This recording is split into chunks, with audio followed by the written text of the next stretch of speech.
Well, I came from Chicago, and I had never done anything physical in my life. But there was this cute guy who was my lab partner in chemistry, and he said, "Do you want to go climb a mountain?" So I said, "Sure." And we reached this beautiful glacier, and the sun rose. And I fell in love with mountain climbing. When you stand on a mountain summit with the clouds beneath your feet and the other gorgeous peaks poking up, you're on top of the world. In the 70s, I was a postdoc at Stanford, and a friend died in the mountains, and I shifted my interest from more theoretical research to something that would really help people in the world.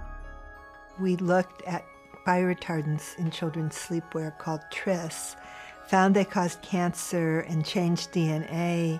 I wrote a lead article in Science, and 3 months later, Tris was removed from children's sleepwear.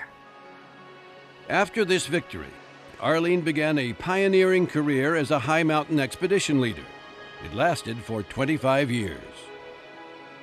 I was actually the first American woman to attempt Everest.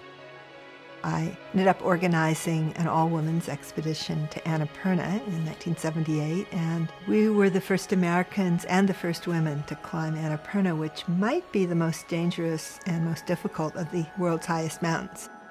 Our climbs, I was told by many women, really inspired them to achieve their own potential. Gosh, isn't that exciting? And there's our Christmas picture. It's a pretty amazing trip. It was beautiful. In 2006, my daughter started college, and I wanted to go back and make a contribution to the world, and I really didn't know what I was going to do. But I decided to look into what was happening with flame retardants and discovered the very same Tris that we had helped remove from children's sleepwear was now in furniture in high amounts. At her home in Berkeley, California, Arlene began free cushion testing to look for high levels of flame retardant toxins. Okay, so what is this, Michael? It's from a rocker. Okay, well, this is 5% bromine. So it's Really high, really high. That's 50,000 parts per million. So yeah, you want to get rid of this. When mothers find out that their breast milk has toxins in it, they get angry, they get upset.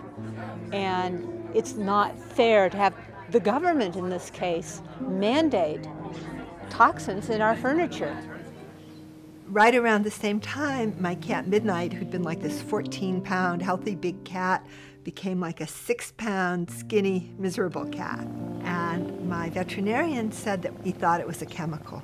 I knew that the chemical that was being used in furniture in California caused thyroid problems in animals, and I guessed that that could be what was causing Midnight's problem.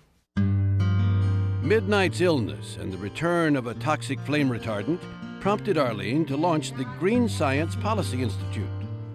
The Green Science Policy Institute is working to help bring government, scientists, academics, and NGOs together to solve really pressing questions for our society so that decisions are made based on good science and good data. By mobilizing scientists, firefighters, and NGOs, Arlene achieved a recent victory that kept nearly 2 billion pounds of toxic chemicals out of electronic equipment made worldwide. Arlene is leading the charge bringing science into advocacy. And when you let science fall where the chips may be, then industry can win, and the environment can win, and humans can win. Well, what the world should know about Arlene Blum is that she's an extraordinary person, a mover and shaker in the mountaineering, the hiking world, and absolutely in the chemical toxicity reduction world.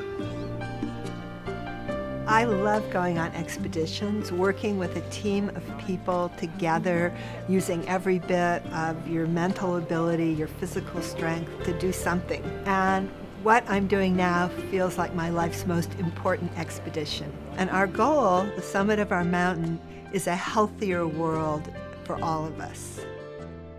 For the extraordinary contributions she's making in her encore career, Arlene Blum wins the 2008 Purpose Prize.